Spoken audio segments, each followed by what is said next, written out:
Au Sud Kivu, 31 000 élèves finalistes répartis en 80 centres ont également participé à ces épreuves, même les insolvables.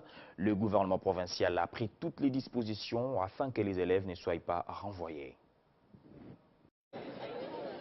Début des examens hors session des élèves finalistes du cycle des humanités, ce mercredi, après le lancement officiel de ces épreuves et la vérification des carnets des examens par le vice-gouverneur du Sud Kivu, Hilaire Kassousa Kikobia, le plus grand de tous les élèves en bleu-blanc de la province éducationnelle Sud Kivu 1, se sont montrés déterminés pour la passation des épreuves. Ainsi, pour la province éducationnelle Sud Kivu 1, un effectif de 31 000 candidats finalistes sont enregistrés dans les 80 centres existants. Parmi eux, 13 955 filles et 17 583 garçons. À cette première journée, le moral des enfants était au zénith, surtout avec la promesse que tient le vice-gouverneur du Sud Kivu, Hilaire Kikobia, celle de primer le lauréat de la province, dont une fille qui finira avec 80%, et un garçon, lui, qui finira avec 75%. Cependant, la situation reste précaire s'il faut parler des paiements des frais scolaires et c'est lié à la participation des examens.